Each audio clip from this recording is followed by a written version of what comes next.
네, 수요일 아침입니다. 일과 시작 전에 챙겨보면 좋을 기업과 CEO 소식들 전해드리는 코너 오늘 기업, 오늘 사람입니다. 오늘도 김대우 경제학 박사와 살펴보겠습니다. 박사님 안녕하세요. 네, 반갑습니다. 네, 오늘 만나볼 소식은 전면 파업 최후 통첩, 중국 부동산 파산 신청, 마지막으로 K원전 수출 청신호 관련 기업과 사람 소식으로 준비를 했습니다. 사상 처음으로 연대 파업을 벌이고 있는 미국 3대 자동차 제조사 노조가 기업들의 최후 통첩을 날렸습니다. 미국 시간으로 오는 22일 정오까지 대화에 진척이 없으면 전면 파업까지도 불사를 하겠다는 건데요. 15만 명에 가까운 세계사 노조원 전부가 파업에 동참하게 되는 건 아닌지 미국에 상당히 전운이 감도는 그런 상황입니다.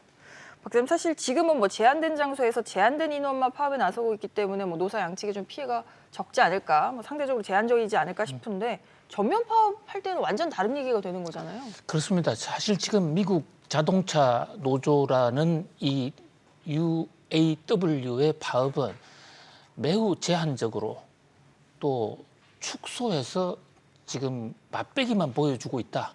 이렇게 볼 수가 있어요.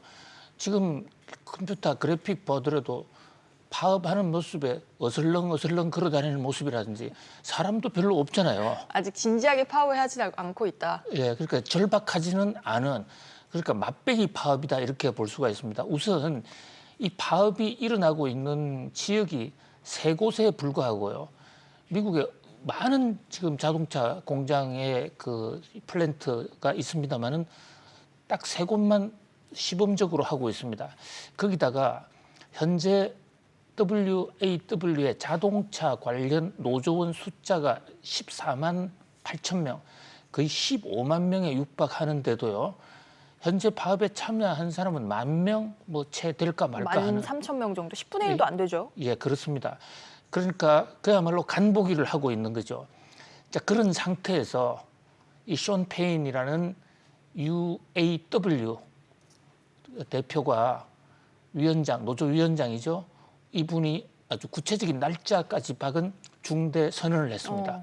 9월 22일 금요일 12시를 데드라인으로 잡은 거예요. 그때까지 중대한 진전, 시그니피컨트 프로그레스가 없으면 더 많은 지역의 노동자들이 파업에 동참할 것이다.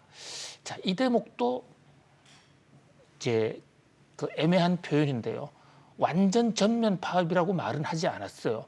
더 많은 지역 노동자, 현재 지금 숀 페인의 전략은 다단계 전략입니다. 그러니까 9월 22일까지 하지 않으면 일단 2단계로 높이고, 거기도 또 하나의 그 데드라인을 줘서 그때까지도 말 안 들으면 3단계, 4단계 이렇게 해서 계속 파업의 강도를 높여가는 것이죠. 자, 넬슨 리덴슈타인이라는 노동 역사 전문가, 노동 현상을 쭉 파악해 보면서 글도 많이 쓴 경제학자인데요. 저 양반의 이번 사태에 관한 이 전망 아주 상당히 주목해 볼 필요가 있습니다. 자, 이 합의에 이르지 못하면 UAW는 매주 일주일마다 파업 공장을 추가할 것으로 예상한다. 그다음에 파업이 적어도 한 달은 지속될 수 있다. 이제 지금 닷새째인데 한 달은 갈 수 있다. 예, 이것도 저는 좀 보수적으로 봤다고 볼 수 있습니다. 과거에 자동차 노조가 파업을 1년씩 한 적도 있어요. 어디가 그랬어요? 미국 자동차 노조가요. 미국 자동차 노조가 1935년에 출범을 했거든요. 저게 미국의 대공황 당시에, 자, 자동차 산업은 미국에서 가장 큰 산업이고 지금이나 그때나, 그리고 자동차는 부품이 많이 들어가기 때문에 노동자의 손길이 굉장히 많이 들어가요. 그렇기 때문에 파업을 하면 움직이기가 가장 어려운, 이를테면 금융 파업을 한다, 대체 인력 갖다 놓는다든지 그게 그렇게 어렵지가 않은데, 자동차에 엔진 나사 끼는 사람들, 이런 사람들은 갑자기 자동차 파업이 일어났다고 해서 다른 사람들 데려오기가 그렇게 쉽지가 않죠. 숙련공이 없으니까. 예, 그런 면에서 이제 이 9월 22일 정오 약 한 이틀 정도 남았는데요. 우리 시간으로는 금요일 밤입니다. 그러면 이제 진전이 없으면 다음 주에 확대한다 이런데, 여기에 대해서는 이렇게 이제 확대가 되면 사실상 이것은 다단계 전략으로 해서 전면전의 시작이다. 이렇게 볼 수가 있는 거죠. 그렇게 되면 그만큼 파업으로 인한 경제적 타격도 더 커질 것이고 미국 사회에도 훨씬 더 큰 어떤 이슈거리로 부상할 가능성이 높습니다. 사실 엎친 데 덮친 격인 게 이번에 이제 세계 제조사가 제너럴모터스와 포드, 스텔란티스인데 이 중에 포드의 경우에는 캐나다에서도 미국 넘어서 캐나다에서도 노조가 파업 초읽기에 들어가더라고요. 예, 이 대목 굉장히 주목할 대목을 지적해 주셨는데요. 자, 지금 미국의 파업이 해외로도 확산될 수 있다를 보여주는 매우 중대한 신호입니다. 지금 미국의 자동차 회사들은 미국의 인건비가 너무 높아가니까 과거에 미국 근로자들과의 길을 죽이기 위해서 해외로 많이 나갔어요. 그래서 계속 파업하면 우리 외국으로 나갈 수 있을 거야? 이것을 보여주는 하나의 어떤 압박 수단이거든요. 그래서 캐나다도 인건비가 간단치가 않은데 캐나다에도 포드 공장을 지금 세우고 있는데 캐나다에는 미국의 UAW가 있다면 캐나다에는 유니포가 있습니다. 자, 유니포의 위원장이 지금 포드와의 파업 전쟁을 선언을 했거든요.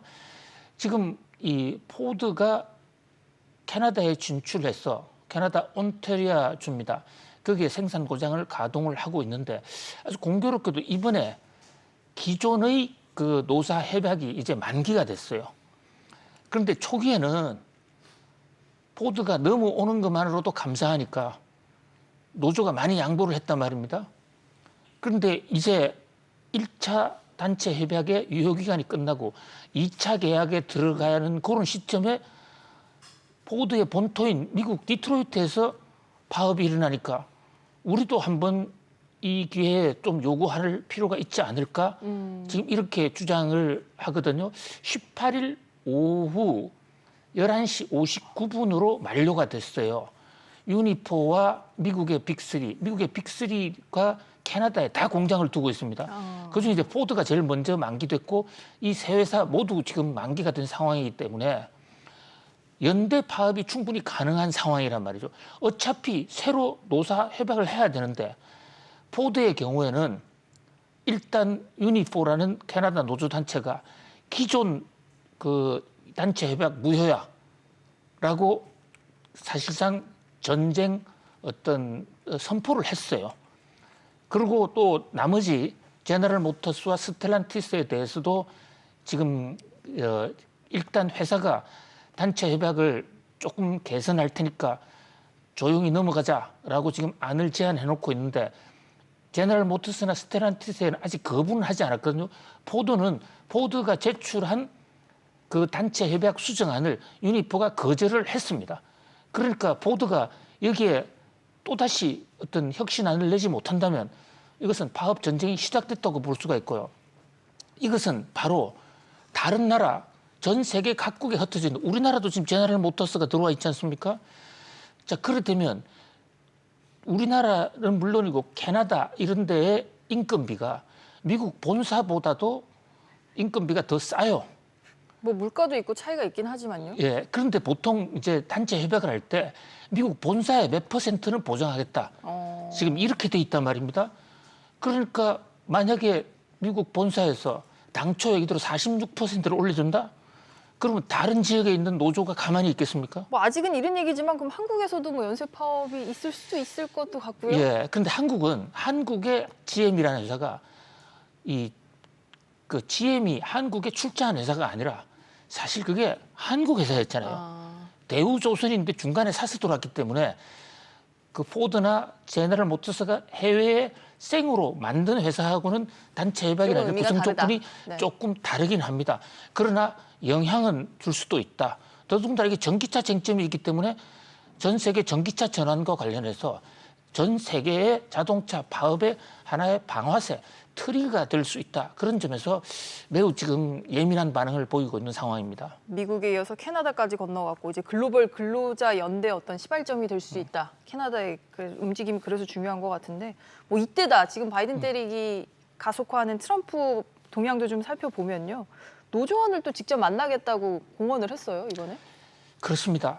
드디어 이제 미국의 자동차 노조 파업이 정치권으로 불이 붙는 그런 모양새입니다. 내년 대선을 지금 눈앞에 두고 있는데요. 공화당은 지금 당내 경선이 한 달여 앞으로 다가왔거든요. 지금 당내 경선이 굉장히 바빠요. 27일 날 대선 후보 2차 토론회가 있습니다. 근데 그날 트럼프 대통령은 공화당 대선 후보 토론회 안 가겠다 선언했습니다.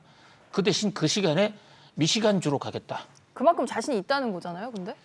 뭐 두 가지 다가 있죠. 일단 공화당의 나머지 후보들이 너무 도토리들이 많아서 비슷한 분들이 많다는 거죠. 예, 그러니까 자기는 큰 거목인데 절망절망한 후보들이 많아서 거기 가서 토론회를 하는 것이 오히려 그 자신의 하향 평준화가 되는 거다 이렇게 생각을 하는 것 같아요. 쉽게 말해 같은 급이 아니다 뭐 이렇게 메시지를 주는 걸까요? 우리나라 같으면 저것은 상당히 오만방자하다 이래서 표를 잃을 가능성이 높습니다만은 미국의 유권자들은 뭐 실용적이어서 그런지 그러한 큰 차이를 인정을 하는 것 같아요. 그 대신에 미시간을 간다. 그 시점에 미시간에 가서 노조원 500명과 대토론을 하겠다. 그러니까 자신의 선거 어떤 그 전략을 노조 쪽에서 하나의 성부수를 던지겠다 이렇게 볼 수가 있거든요. 자, 시간을 조금 거슬러 올라가서 7년 전에 트럼프 대통령이 당선됐을 때 그때 힐러리하고 붙었지 않았습니까?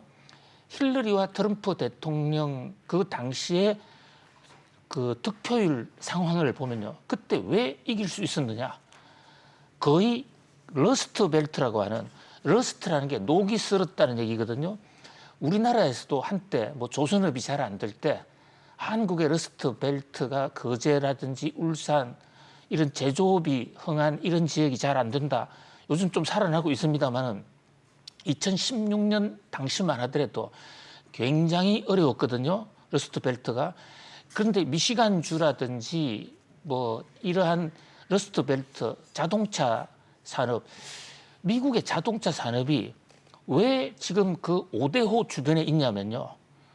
오데호가 이제 미시간호, 휴런호 뭐 이런 5개 호수인데 이 제조업이 들어서려면 물이 많이 필요하거든요. 근데 물도 맑은 물이 있어야 되는데 그게 오데호 물이 엄청나게 맑습니다. 그래서 그 오데호 주변으로 간 거예요. 미시간호가 오데호에서 시카고 쪽에 접한 게 바로 미시간호고 그렇게 미시간주가 자동차의 지금 본고장이 되어 있는 겁니다. 그것이 미국의 산업화의 바로 본고장이고 미국 제조업의 심장이거든요. 그런데 이 미국 제조업이 인건비가 올라갔습니다. 한국 그리고 기술력도 차이가 이제 점점 줄어들면서 일본이나 한국한테 역전당했잖아요. 그래서 오데오 주변에 있는 많은 자동차 관련주의 그 실업률이 다른 주보다 훨씬 더 높아졌습니다. 과거에 성업을 했다가 다 빠져나가니까 러스트벨트가 됐다. 이제 낙후된 제조업 단지가 됐다. 그렇습니다. 그런데 거기서 이제 실업자들이 양산이 되는데 자동차 조립만 했던 사람들이 갑자기 실업자 되면 뭐 특별히 다른 거 하기가 어렵지 않습니까?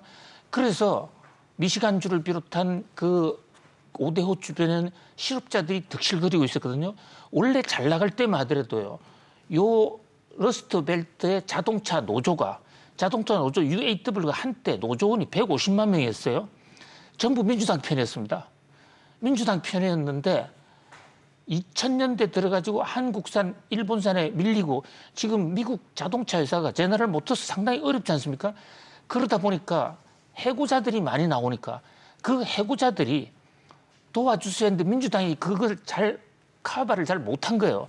그 길을 치고 들어간 게 누구냐? 트럼프입니다.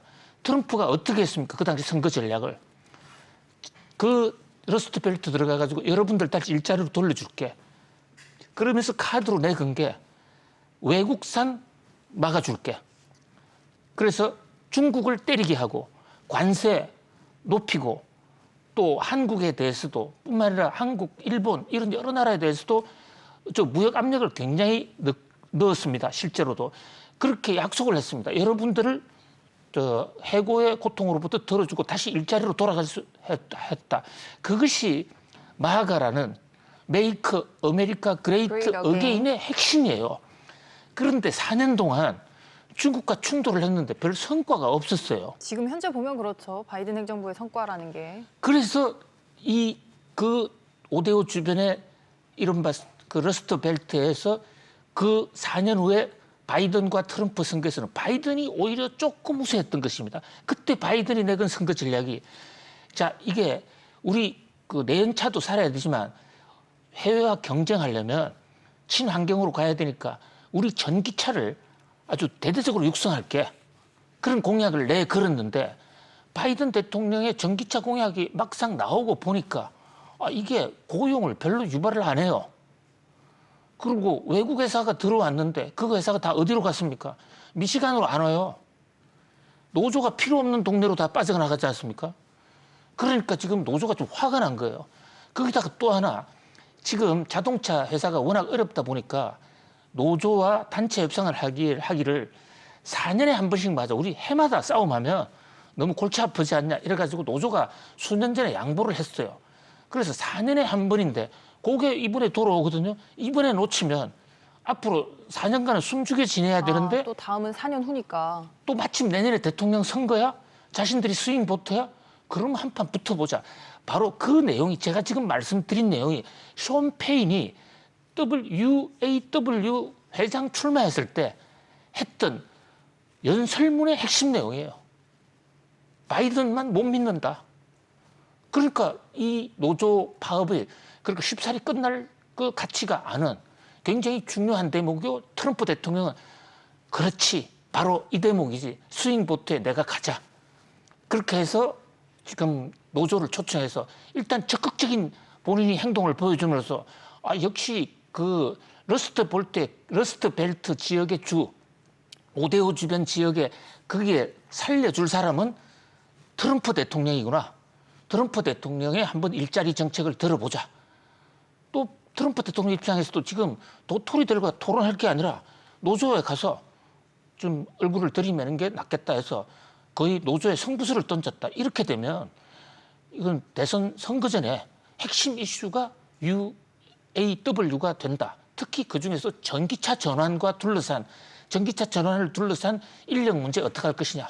여기에 대해서 바이든 대통령이 해법을 내놓지 못한다면 바로 여기서 트럼프한테 바이든이 질 수도 있다는 그런 백악관의 지금 긴장감까지 나돌고 있는 상황입니다. 박사님, 근데 이런 좀 의문도 들어요. 뭐 노조가 파업하는 이유가 되게 뭐 타당하게 있고 이유도 알겠는데 사실 어떻게 보면은 노조가 우리나라 같은 경우 너무 강경하게 나가면 또 사회적으로 반대 여론이 일기도 하잖아요. 뭐 근데 미국은 조금 분위기가 또 다른가요? 왜냐면 15만 명이 전면적으로 나선다고 하더라도 어쨌든 미국 전체 국민으로 보면 비노조원이 훨씬 많은 거고. 그렇습니다. 예. 미국은 노조 지지율이요. 세계에서 가장 낮은 나라예요. 노조 사람들 별로 안 좋아합니다. 그래서 일반론적으로는 노조가 막 그 설치고 이러면 오히려 부작용이 훨씬 역풍이 더 불 수도 있잖아요. 많아요. 네. 그런데 자동차는 상황이 달라요. 왜냐하면 지금 투표에서의 스윙보트라는 여야가 박빙을 보이고 있는 이 러스트 벨트는 주업이 자동차고 자동차 외에는 다른 산업이 없어요. 그 주에서는 영향력이 있다는 거죠. 미국 전체적으로는 노조애들 또 왜 저래 너무 지금 이 고통 분담도 모르고 자신들만 챙기는 게 아니야 이렇게 생각할 수 있어요. 자, 지금 미국 노동시장에 올해 파업이 한두 군데가 아닙니다.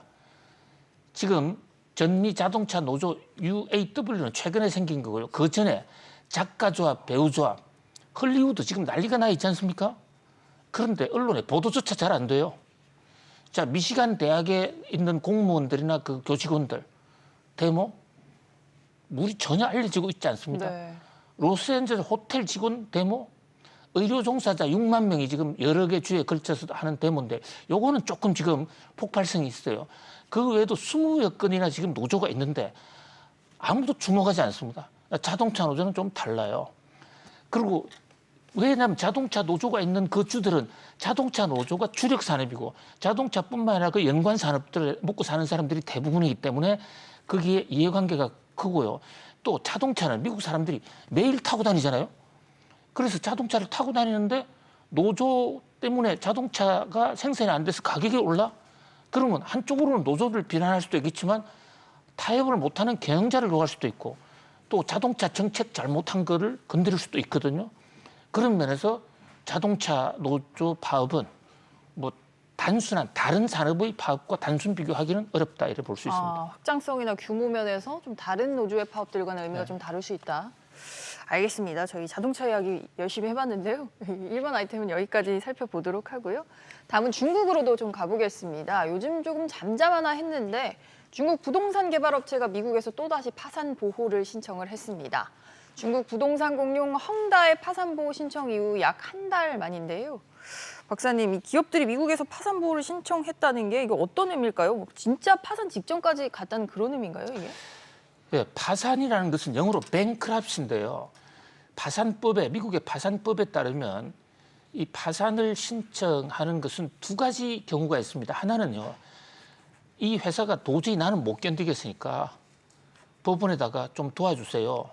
일단 채권자들 채무 동결시키고 좀 구조조정하든지 회사 정산을 하든지 하겠습니다라는 이런 파산이 있고, 이제 두 번째는 채권자들하고 얘기가 잘 돼서 우리 이제 채무도 연장하고 또 일부는 탕감하기도 하고 그렇게 합의를 하면 그게 법원의 파산법의 승인을 받도록 되어 있습니다. 그러니까 얘기가 잘 되고 있는데 그것도 하나의 파산이기 때문에 그 절차상 법원에 가는 거죠. 절차상. 예, 네. 이번에 그 순학이라는 회사는 중국에서는 리웅창이라는 회사입니다. 아주 창대하게 번성한다 이런 뜻이고요. 자, 순학이라는 것은 이 영어, 제가 이런 말씀 많이 드리지 않습니까? 그 회사의 분위기를 알려면 회사의 창업주가 누군지를 알아야 되고 또 회사를 실제로 이끄는 사람 현재 오너 구조를 알아야 된다. 지배 구조. 그리고 회사 이름도 중요하다. 이런데 왜 회사 이름이 왜 순학이냐? 이 창업주의 성씨가 손씨예요. 손씨. 손씨를 이제 중국어 발음으로 선 발음이 되는데 SUN. 그런데 원래는 썬코라는 회사였습니다. 홍콩 정시에 썬코, SUNCO로 상장을 했는데 요게 이분이 미국에 진출하다 보니까 미국에서 자본을 많이 끌어왔거든요. 단어를 보니까 미국 사람들이 좀 아는 단어를 써야 되겠다 해서 순학이라는 단어가 미끄러듯이 잘 나간다. 만사형통이란 뜻이에요. 이게 영어인가요? 그러면? 그렇죠. 순학이. 순학이라는 이름으로 상장하면 미국 사람들 입장에서는 좀 접근하기가 쉽지 않습니까? 자기 이름도 좀 비슷하잖아요. SUN도 들어가고 그래서 순학을 만들었는데 자, 거기서 뭐를 알 수 있냐면 외국 자본을 많이 도입한 회사예요. 자, 순학 차이나인데 이 순학 차이가 지금 랭킹 16이라고 그러지 않습니까? 앞에 국영기업들이 많이 있기 때문에 민간기업 순위로는 4위입니다. 4위. 그렇게 적은 회사가 아니에요. 그런데 이게 그 헝다가 망했을 때 헝다하고 많이 대비된 회사였거든요. 헝다는 부채 비율이 높았습니다. 그런데 순학 차이나는 부채 비율이 굉장히 낮았어요. 그래서 그 2021년도 헝다가 망했을 때 중국의 일부 언론들은 순학을 배우자까지 얘기했었어요. 현찰을 많이 유동성을 갖고 있으니까. 그런데 그 회사도 헝다 망하니까 같이 망해버렸어요. 그러니까 이 얘기는 무슨 얘기냐면 중국의 부동산 침체가 헝다 하나로만 그치는 문제가 아니라 계속 확대가 되어 왔다. 지난 2년간 그렇게 볼 수가 있거든요. 이미 순학은 중국에서는 파산했습니다. 그런데 해외 달러 채권 그 대목과 관해서 해외 채권자들과 많은 해외 돈을 많이 빌려왔으니까요. 그런데 이제 드디어 해외 채권자들이 야, 순학 이대로 놔두면 순학 결국 망하면 우리도 순학도 같이 손해겠다. 그리고 우리 좀 탕감해주고 또 채무 상환 기간 연장해 줄 테니까 하면서 어떤 합의를 한 거예요. 그 합의를 이제 법원에 허락을 받는 건데 법원이 허락을 만약에 한다면 현재 상태로서는 뭐 파국으로 가는 게 아니라 파국은 막고 정리 수순으로 들어갔다. 이렇게 볼 수 있기 때문에 순학 사태가 중국 부동산 사태의 또 하나의 어떤 도화선이 된다. 이렇게 보기는 어려운 오히려 그 반대일 수가 있는 것입니다. 좀 봉합 수순일 수도 있다. 순학의 경우에는. 예, 봉합이라기보다도 그 질서 있는 해체.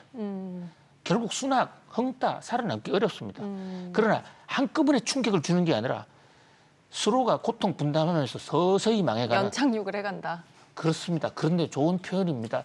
그러니까 어떤 파산의 연착륙이다. 이게 좋은 아주 한 수 배웠습니다. 비구이안 같은 경우 뭐 계속 깔딱고개를 지금 넘고 있는데 사실 비구이안이 디폴트가 나면 2021년 헝다 사태보다 충격이 더 클 거다. 월스트리트 저널이 이렇게 분석을 했더라고요. 예, B구이 위안이라는 회사인데요. 자, 이 회사는 지금 부동산 거래 규모도 헝다보다 크지만 그것보다 더 중요한 것은 이 회사가 중국에 3선도시, 4선도시에 집중적으로 집을 지었다는 데 있습니다. 좀 농촌이나 낙후 지역 이쪽을 그렇습니다. 말씀하시는 예. 거죠? 자, 중국에서 1선도시, 2선도시, 3선도시, 4선도시로 구분합니다. 1선도시는 베이징이나 샹하이 같은 그런 대도시고 2선도시는 우리가 잘 모르는 지방도시, 3선은 거의 시골 중에 조금 개발된 곳, 4선은 아주 시골이거든요.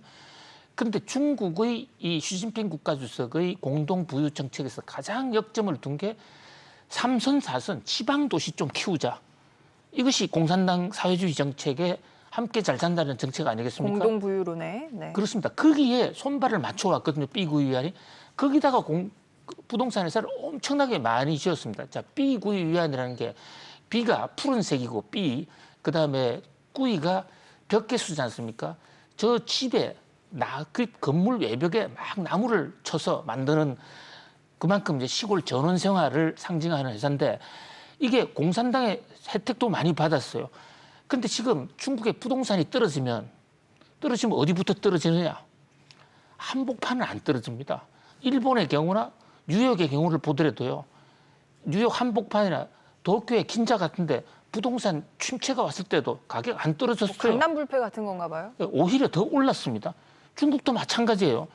지방부터 떨어지는 거예요. 그러니까 이번 사태에 잘 못 넘기면 지금 부도나는 것뿐만 아니라 다른 것도 집값이 계속 떨어지고 있기 때문에 비구인이 만약에 디폴트되면 헝다보다 훨씬 더 파급가 크다. 이런 지적이 나오고 있는 것입니다. 지금 밑에서부터 망해가니까. 지금 근데 최근에 보면 헝다그룹 주요 임원들이 체포가 됐는데 이런 거 보면 또 파산의 연착륙에 더 무게가 실리는 게 아닌가 싶어요. 중국 당국이 정리를 하려는. 그렇습니다. 왜 잡아넣느냐? 헝다에 자금 조달한 금융회사거든요. 그런데 잡아넣어야 너희들이 대신 물어라. 그래서 인신구속도 인신구속이지만 어떤 자기 개인 사재를 털어라서 물어라 하는 그런 하나의 신호탄으로 받아들여지고 있습니다. 알겠습니다. 마지막으로 우리나라 소식까지 짧게 살펴보겠습니다. 미국 원전 기업인 웨스팅하우스가 우리나라 한국 수력 원자력의 체코 원전 수출을 막겠다며 냈던 소송이 각하가 됐습니다. 한수원은 당장 한숨을 돌리게 됐다라고 하는데요. 박사님, 애초에 그럼 웨스팅하우스가 왜 딴지를 걸었던 거죠? 예, 웨스팅하우스는 자신들 기술을 가지고 한수원이 한전 자회사 한수원이지 않습니까? 이걸 다른 나라에 팔려고 한다. 이것은 원전을 수출하고자 한다. 예, 그리고 외국에 파는 게 수출이죠. 한다. 그렇기 때문에 웨스팅하우스 허가 없이는 절대로 팔 수 없다라고 법원이 판정해달라 이런 얘기인데 뭐 한국이 이겼다고 볼 수는 없습니다. 법원의 판정은 어떤 그 성소냐 패소냐가 아니라 기각이거든요. 기각이란 얘기는 소송할 주체가 아니다. 너희들이 나설 문제가 아니다는 거예요. 웨스팅하우스 너네는 소송을 제기할 권한이 없다. 정부가 해야 될 문제다. 그러니까 우리가 이겼다고도 볼 수가 없어요. 정부가 거절하면 그때는 또 여전히 수출하기 어려운 상황이 연출이 되고 있고요. 거기 정부가 미국 정부를 말씀하시는 거죠? 그렇습니다. 예. 그렇기 때문에 그리고 또 웨스팅하우스가 미국 정부를 압박하면 뭐 이것은 굉장히 그러나 일단 회사와의 직접적인 충돌을 막았다는 점에서 나름 의미는 있고 우리 입장에서는 지금 체코, 폴란드 이런 쪽으로 가야 되는데 왜 우리나라는 원천 기술이 없을까 참 안타깝고요. 웨스팅하우스가 어려울 때 우리가 샀으면 우리가 사자는 얘기도 많았거든요. 지금 캐나다 자본이 지금 사고 있어요. 그러니까 그전에는 일본 도시다가 오랫동안 경영했거든요. 도시바가. 네. 지금 웨스팅하우스 사람들이 대부분 일본 사람들로 간부진이 포진이 돼 있습니다. 뭐 그런 영향도 있지 않을까 싶은데요. 결국은 기술이 중요하다는 것을 보여주는 또 하나의 상징적인 사건이다 이렇게 볼 수 있습니다. 우리나라가 원전 수출을 원활하게 앞으로 하려면 이제 미국 정부를 향해서 대미 외교를 또 잘 해야 되겠네요. 그렇습니다. 이 부분. 알겠습니다. 오늘 원전 소식까지 짧게 살펴봤습니다. 박사님, 오늘도 감사합니다. 잘 들었습니다. 감사합니다.